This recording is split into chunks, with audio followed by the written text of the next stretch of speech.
My keys. Running a little bit late. I guess you found them. Yeah, finally. See, I lose my keys like every day. So then it's just a struggle to find them. Mine I usually put out of my big backpack, so I feel like fish everything out. So I leave my keys in my That's why I sewed pockets I in my don't do purse. that. I don't want my car Figured I stolen. need to be more organized. I definitely Do what? leave my keys in alienation. Oh. You can do that. I- Out in Boonies. No. I would recommend it in Springfield. I get feared and Personally. I figured Branson would pick somebody come in and see my car, so I instantly take it out and then lock it. Even in Branson, like if you're, where do you live at? It's over by Fall Creek. It's more on it's Branson, but still, you never know. Yeah. It's a city. All right. What are we studying this week, guys? Doors. Divorce. Oh man, I forgot to read about divorce. All right. Since you didn't read on divorce, what do we know about divorce? The only way that God says that it's okay is if there is adultery. All right. Very good. Where do we find that? Good question, and I don't know. All right. In the Bible. In the Bible. Very good. Where do we find that at?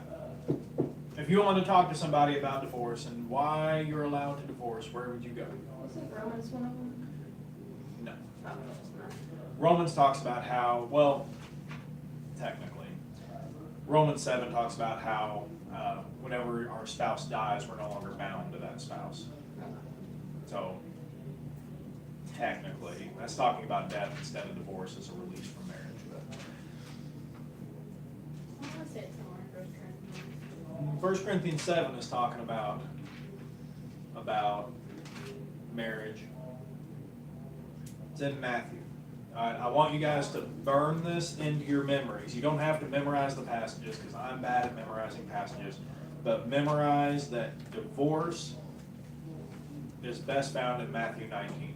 There are other passages that talk about it, but if you want to talk to somebody about why you can get divorced or when you can get divorced, you need to go to Matthew chapter 19. All right, real quick.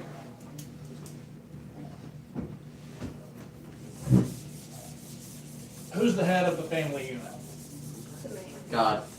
All right, see, trick question. Devin was doing that last week, but now Devin's got it down pat. Yeah. God is the head of the family It's unit. trippy. That's kind of a trick question, isn't it? All right, then who is the head of the family unit? Husband. All right, husband.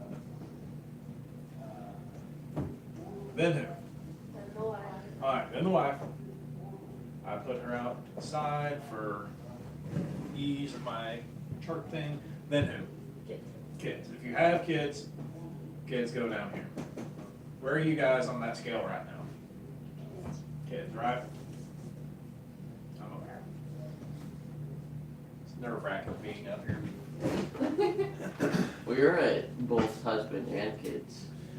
You're still a kid to your parents. Yes, but whenever you leave your father and mother and cleave to your wife, you become part of a new unit. It's in Matthew 19 too. Oh, So, okay.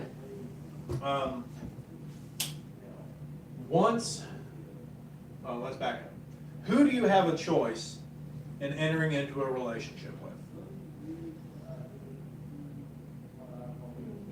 Wife. Right, your wife. That's where I was going. Thank you for picking that up. All right, this right here, this little line, you made that decision to enter into a lifelong relationship with that person. Okay?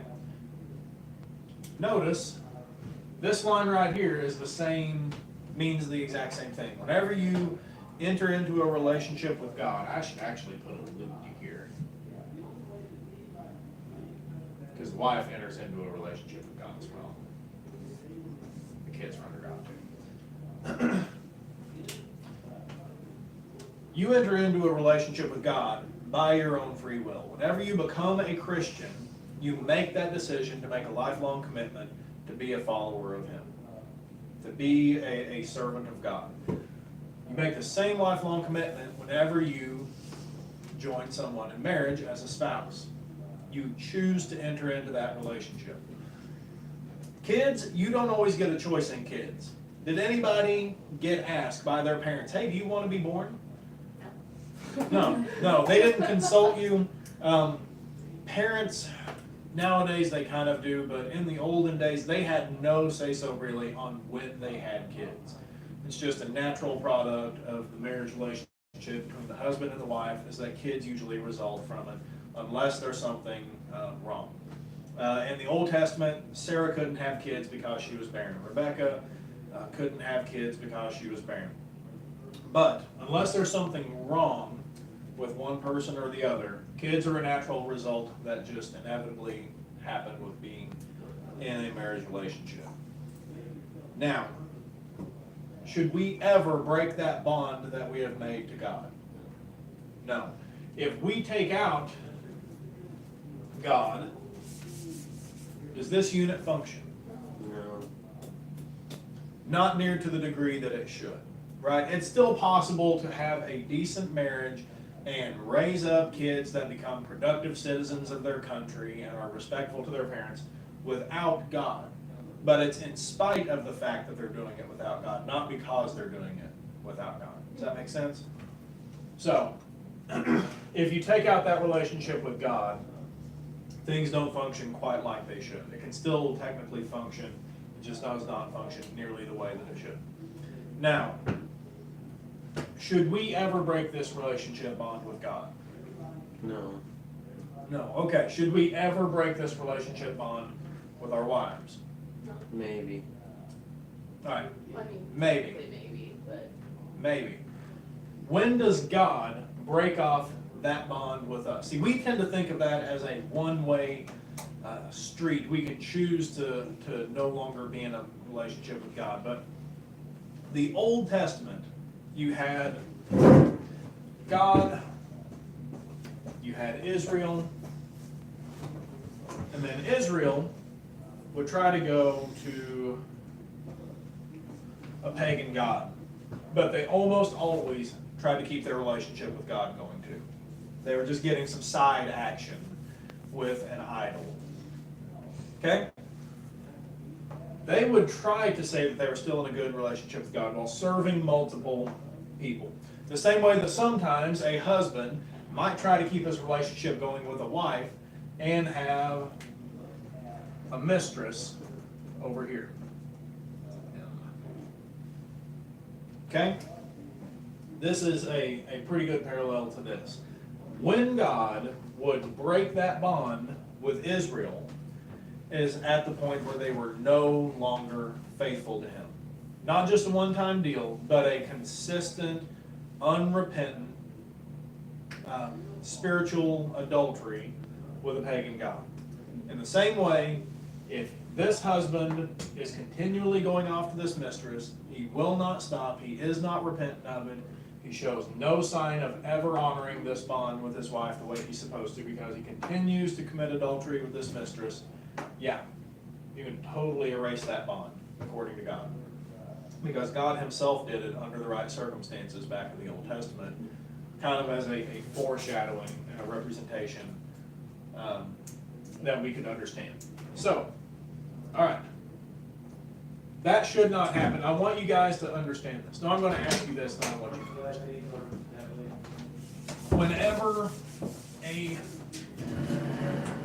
Whenever a divorce happens, is there ever a situation where that can happen where there is not sin? Yes. Wait, Alright. no, never mind, no. I was going to say, how? There's not a way, because if you have a husband and a wife, right here in our little deal, and they get divorced without a justifiable reason, without adultery, like we read about in Matthew 19, then the only reason that they can divorce, justify, the innocent party can divorce, is because of sin.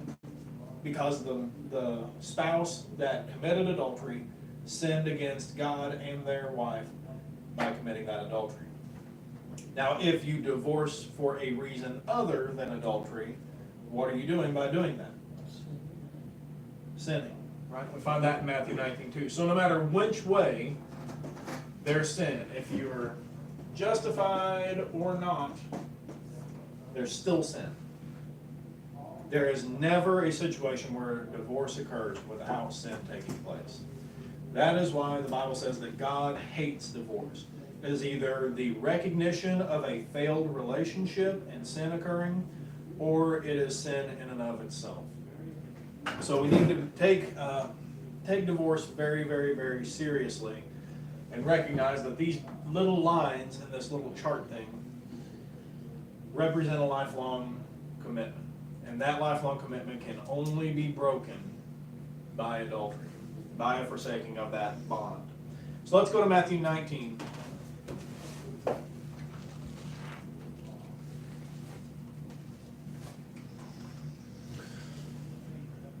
All right, and in Matthew 19, starting at verse 1, when Jesus had finished these things, he went away from Galilee and entered the region of Judea beyond the Jordan, and large crowds followed him, and he healed them there. And the Pharisees came up to him and tested him by asking, "Is it lawful to divorce one's wife for any cause?" What were the Pharisees trying to do? It looked like he was just under God and he didn't know. Okay, they were trying to trick him. Right? They were trying to trick him. Whenever they come to him and they ask a question of him, it's never sincere. They don't care about the answer. They only care about twisting him up and making him say something that they can use against him, if that makes sense. So that's exactly what they're trying to do. They're trying to twist him up, make him say something that is going to be able to be used against him later. So their question is it lawful to divorce one's wife for any cause? Whenever you look at the world today, what do you see? People divorcing each other for any reason. Okay, in this case, Mostly, what we're mostly looking it's at, interest. you have people that are divorcing for whatever reason, right? Whatever cause, it does not have to be adultery at this point. He answered, "Have you not read that he who created them from the beginning made them male and female, and said, therefore a man shall leave his father and mother, and hold fast to his wife, and the two shall become one flesh. So they are no longer two, but one flesh. What therefore God has joined together, let not man separate." So whenever a husband and wife come together, who joins them? God. Wait, God. We need to realize that this little line right here, that came from God. Whenever a man and a woman decide to be together, they can be together and never actually get married. Right?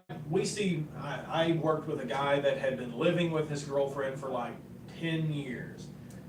And finally one day they're like, all right, I guess we ought to get married. Well, they've been together in a union that was not God sanctioned for over a decade, and then finally they decided to get into a God approved relationship. The entire time they did not have a God approved bond there, it was a man-made bond. So whenever people are married, that is a bond that comes from God. God joins them together. So what God has joined together, let not man separate. We need to very much burn that into our heads so we can remember that. And they said to him, "Why then did Moses command one to give a certificate of divorce and to send her away?" And he said to them, "Because of the hardness of your heart, Moses allowed you to divorce your wives, but from the beginning it was not so. And I say to you, whoever divorces his wife, except for fornication, and marries another, commits adultery." All right, if you're running a newer translation, it says sexual immorality. We need to be careful in how we define sexual immorality. Sexual immorality in this case is fornication. All right, what is fornication?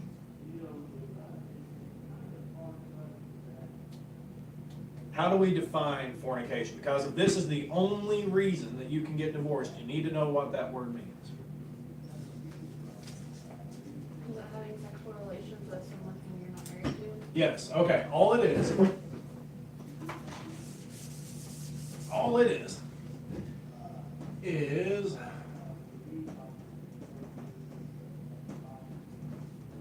sex outside of marriage.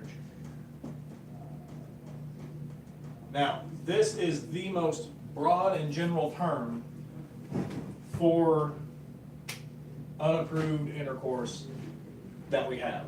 Because what is adultery? Cheating on your spouse. Okay, it's sex with someone that's married, right? With that, and not their spouse. Does that make sense? Okay, got a couple of confused looks. All right, so fornication is someone having sex outside of marriage. Give us an example of that.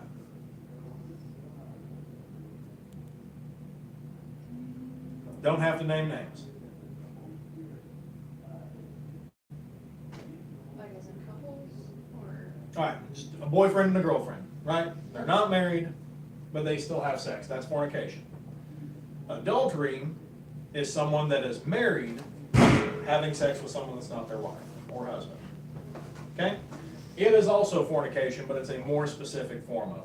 Okay?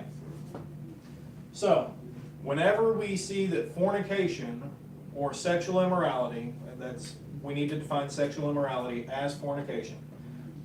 Whoever does that, they have a reason to divorce their wife.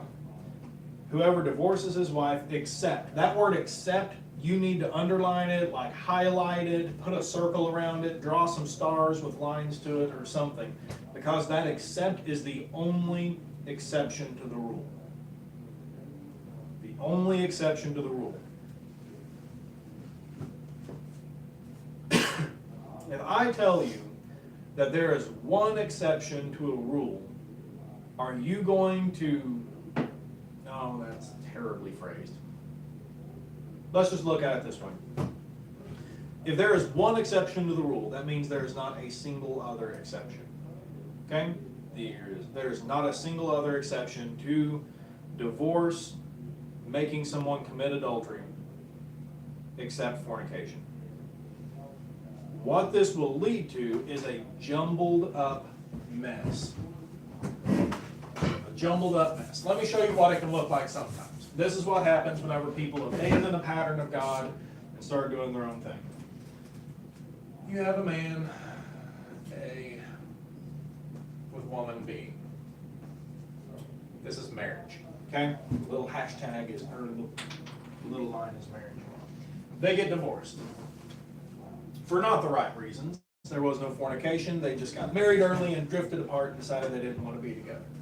So man A marries woman B, or woman C. Alright? What's happened here?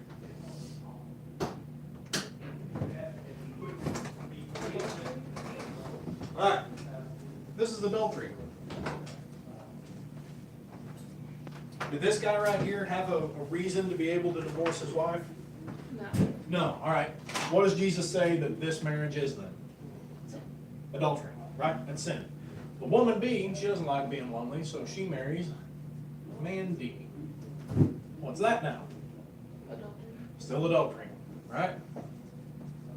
Still adultery.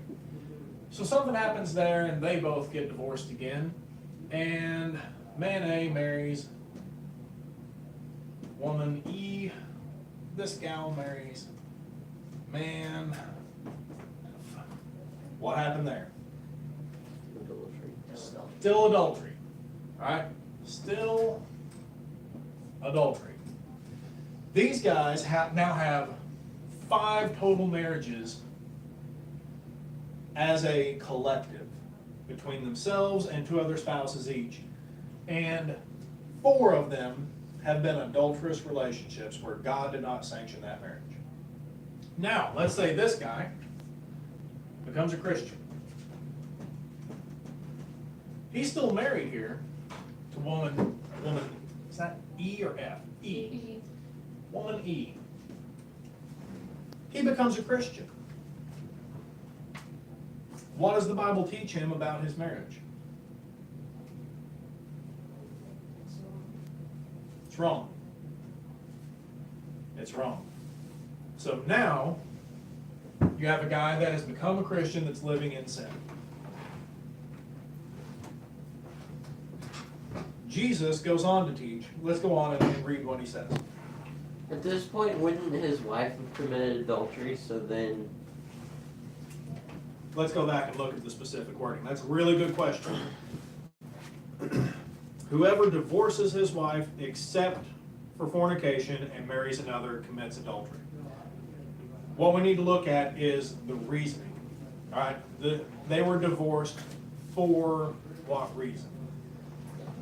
So it's not that the divorce happened and then they went out and married someone else and was in an adulterous relationship.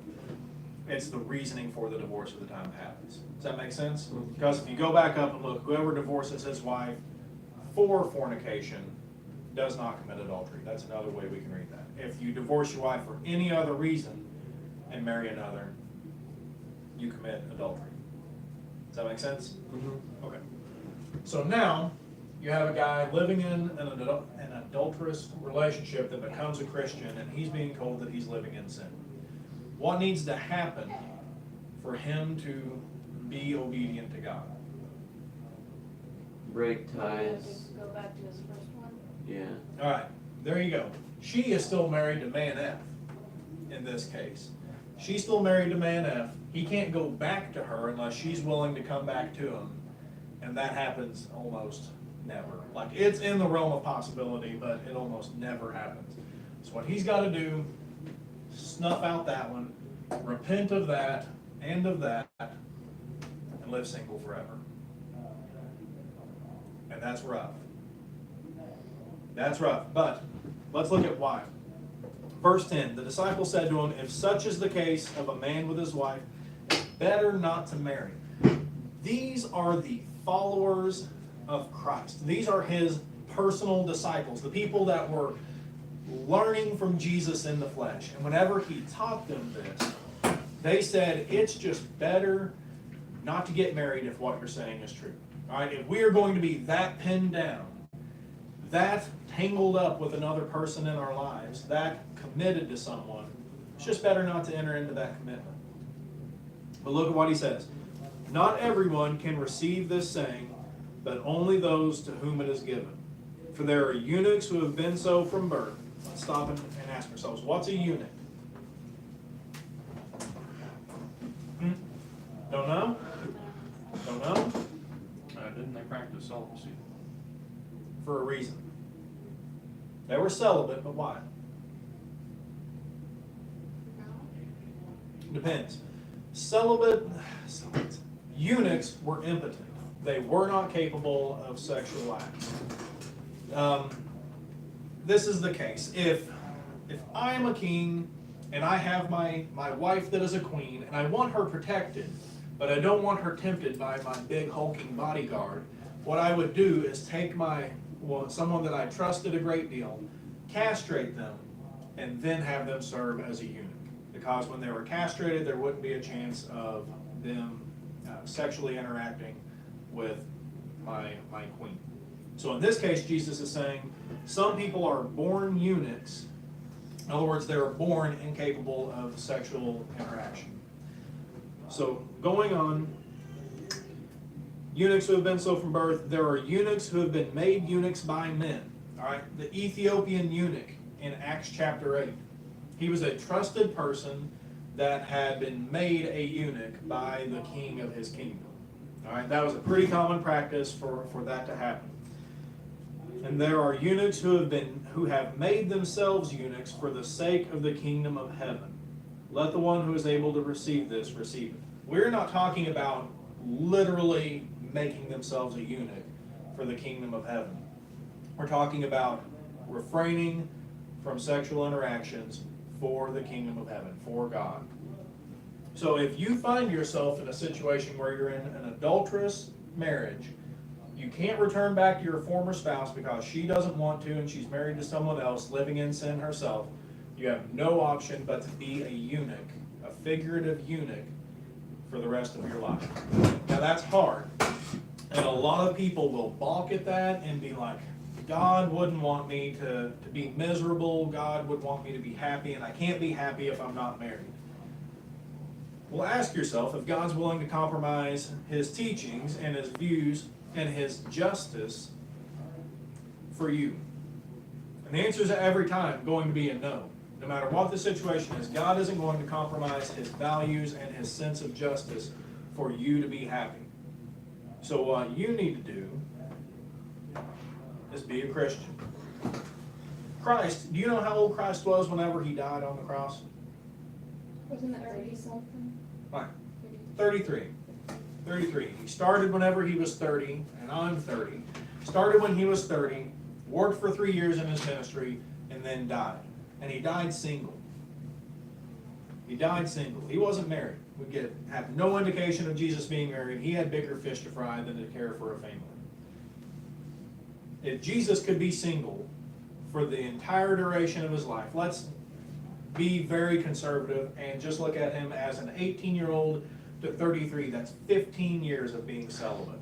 If Jesus could do it for 15 years, it's not beyond the realm of imagination for you to go from this situation whenever you become a Christian to your deathbed being celibate and a faithful child of God. Whenever you start using emotional appeals and God wants me to be happy logic, then you start throwing God's truth out the window. This is a hard teaching. This is stuff that will make people run away from the church screaming. And a lot of times the reason that is because they are this guy or girl. Or they're the kids of this guy and girl, or the brother, or the parent of this guy or girl that is in this nasty situation. You see how tangled up this looks? It's not just because I'm a terrible artist and bad at doing these little diagrams. This is a tangled up mess. It's a mess, and it becomes more of a mess whenever you factor in that woman C, this is her first marriage, and she was in an adulterous marriage as her first relationship. And then woman C goes down here to woman, or guy, not woman, to guy, whatever we're on, guy G, and then he's had a past marriage with woman I. I mean, it's a tangled, nasty web because people have abandoned this right here. And that happens in the world. And whenever we have people coming in from the world to be Christians, they bring in this baggage of this is where they're at in their lives. So then you have to teach them the truth, and a lot of them do not abide by this teaching of God, and they refuse to do what God says, and they go back to the world. Or they go find someone that will tell them what they want to hear. Because if you don't agree with this, you can go looking and you'll find somebody that'll go, oh, don't worry about that. Don't you worry about that. Here's a list of justifications on why Jesus didn't mean what he said right there. That's not the truth. So we need to make sure that you guys at the age group you're at this point in your lives, you were never this guy or girl that gets into this tangled, nasty web of divorce and remarriage. You have the option right now to never be this guy or girl. And you should consider yourselves lucky that you learned this ahead of marriage. You should be thankful that God has put his teachings in front of your face so you can commit them to memory before you end up in a situation like this. On the flip side, we have to stand by the truth and teach what Matthew 19 says to other people. We're talking new converts that came in from the world and from whatever age demographic they're in. What are the chances of having a 60 or 70-year-old person be converted that's never been married before? Pretty slim. I mean, it's possible. They are out there. But it's pretty slim pickings on people that are converted to becoming Christians that have never been married in an older demographic. So a lot of times you're going to run across people like this. Especially in today's atmosphere, divorce is not something that's looked down on. It's almost a pat on the back, hey, me too kind of group whenever you become divorced. In the olden days, you go back 50, 60, 100 years, divorce just didn't happen as much. It was just looked down on by society, for good reason. But nowadays, it's not that big of a deal. The world does it, and whenever people come in from the world, they drag their baggage. And a lot of times, it's worse than this. All right, as tangled up as this is, it becomes even more tangled up. Let's consider for just a second, I've got a couple of minutes, let's consider that you are an elder or an elder's wife 40 years from now, and you have a family that comes in and they want to be members of your congregation. They go, now I was married in the past. Okay, want to tell me about that? Well, sure. Well, she cheated on me, and I divorced her because of that. All right. Well, I'm gonna check that out if that's okay, just to make sure.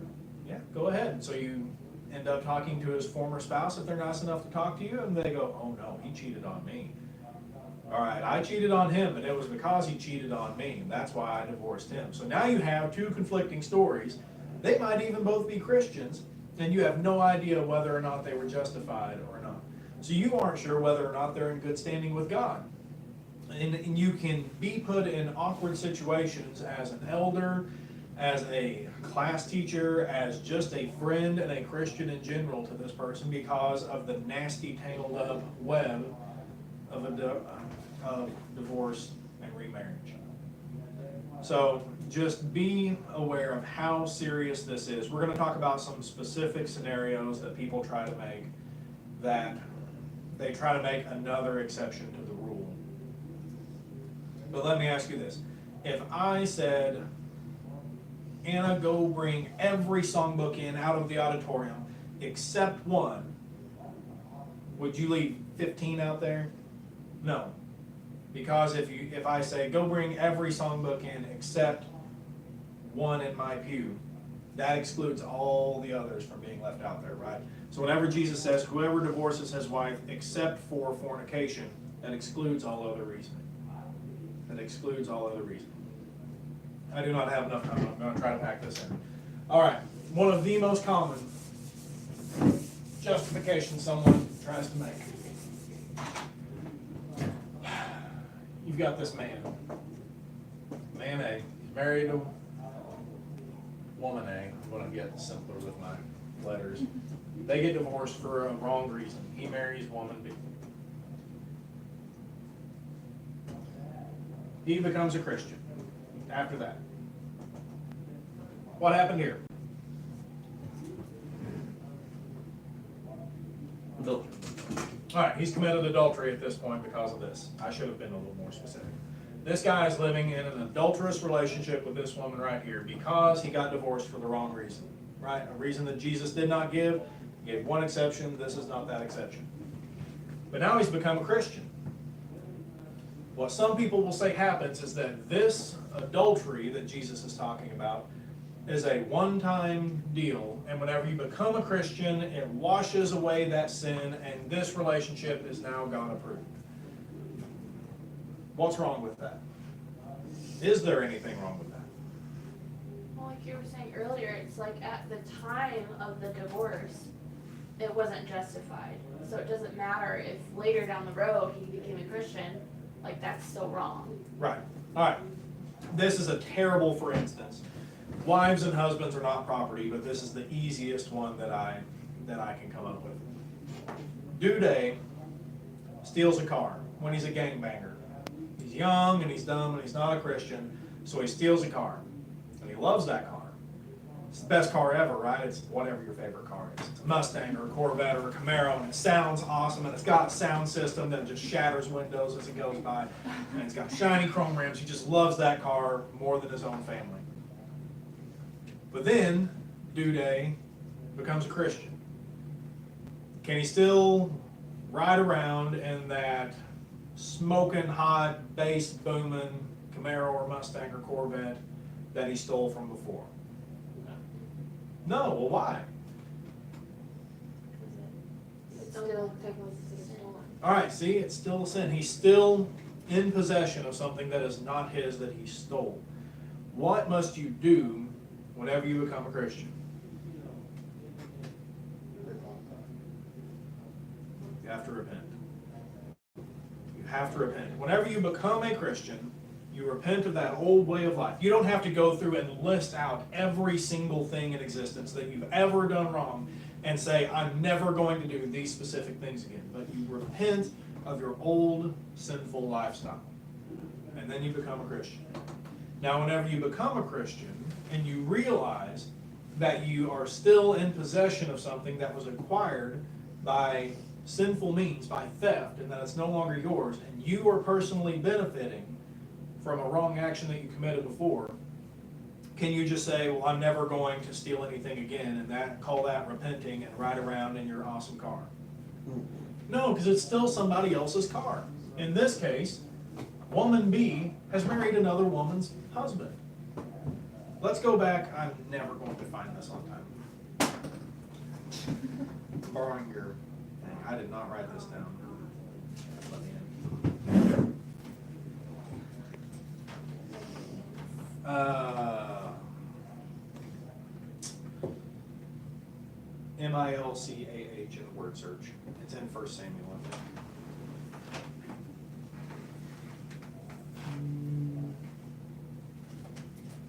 Yeah. I'm going to have trouble finding this.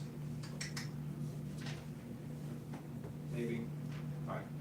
Jonathan's still alive. I should have wrote this down, guys. I'm sorry. 2 Samuel.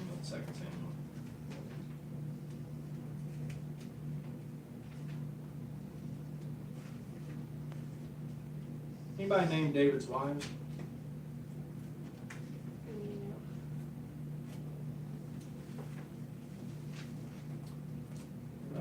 One of them was Milcah.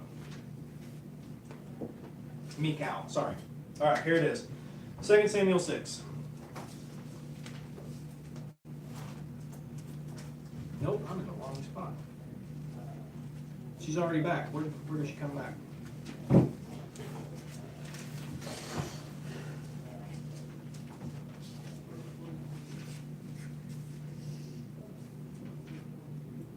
Oh, that's killing me.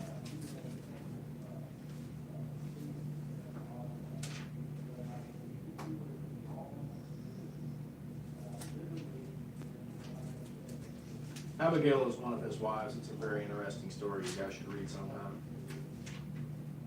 Okay, I'm just going to have to tell you what happened. Oh, here it is. All right, 2 Samuel 3. 2 Samuel 3, and starting in verse 12. That took longer than I should have. Sorry, I said on Goose Chase. I spelled it wrong. All right, 2 Samuel 3, and starting in verse 12. Abner sent messages to David on his behalf, saying, "To whom does the land belong? Make a covenant with me, and behold, my hand shall be with you to bring over all Israel to you." And he said, "Good, I will make a covenant with you, but one thing I require of you." This is David talking. "That is, you shall not see my face unless you first bring Michal, Saul's daughter, when you come to see my face." This was David's wife. David was married to Saul's daughter whenever Saul was king. And Saul, whenever he was mad at David, took her back and gave her to another guy. Looks a lot like this. Looks a lot like that. So now whenever we come back, he says, you won't see my face unless you bring back Michal, or Michal, or however you want to say it, Saul's daughter, when you come to see my face. He's saying, bring my wife back, and then we can talk terms about bringing over the kingdom. Then David sent messengers to Ishbosheth, Saul's son, saying, "Give me my wife Michal, for whom I paid the bridal price of 100 foreskins of the Philistines." Also a very odd and interesting previous story you guys should read sometime. And Ishbosheth sent and took her from her husband, Paltiel, the son of Laish. But her husband went with her, weeping after her all the way to Bahurim. Then Abner said to him, "Go, return," and he returned. They just ripped. Where did I throw my pen? Thank you. They just ripped. Well, all right, this is backwards. This is, in this case, you got David.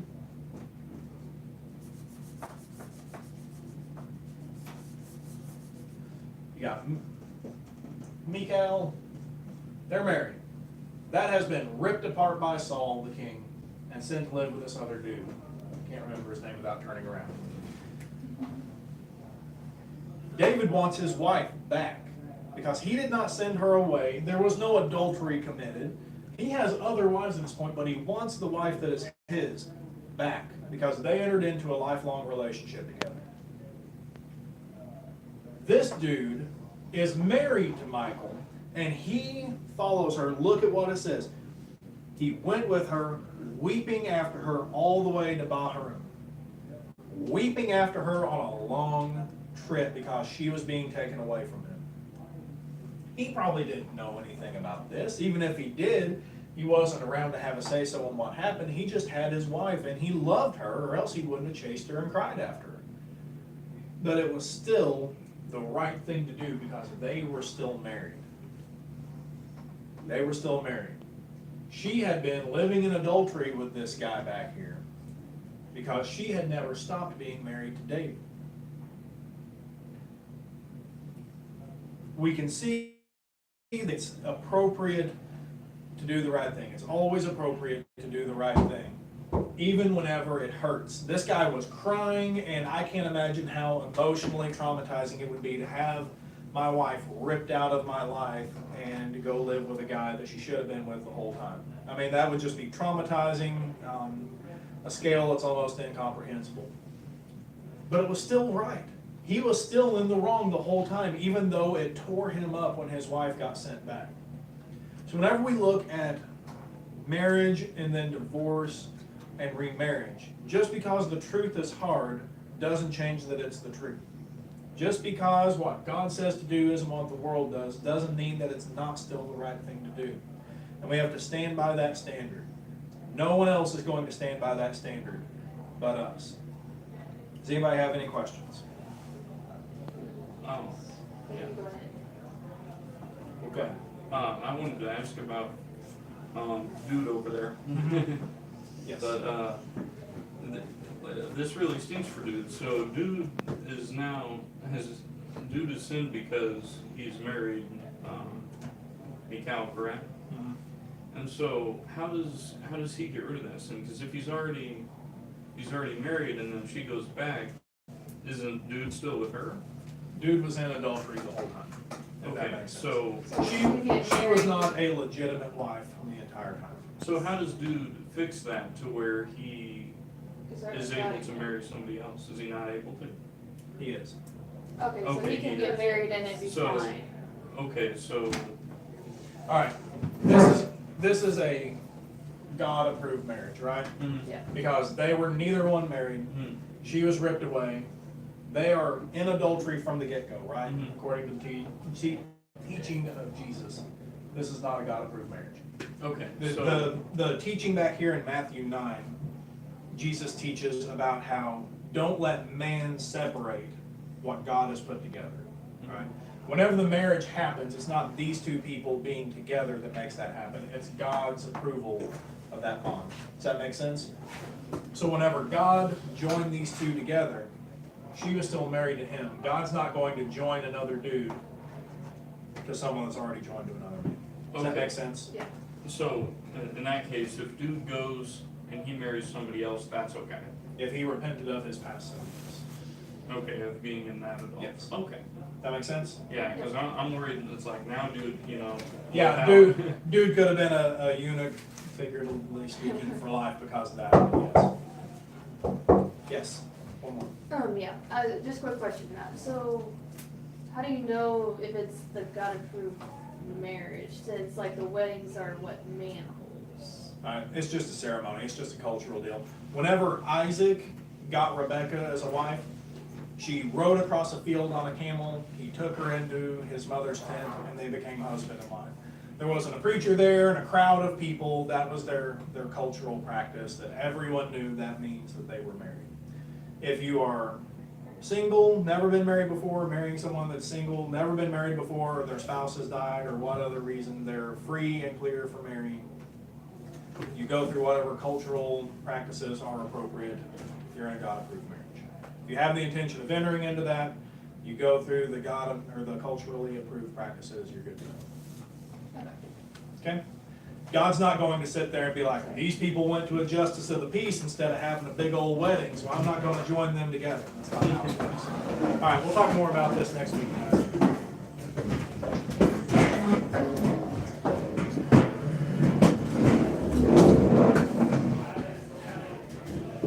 They make these cool things. Elizabeth got them for our remotes that beep whenever you lose your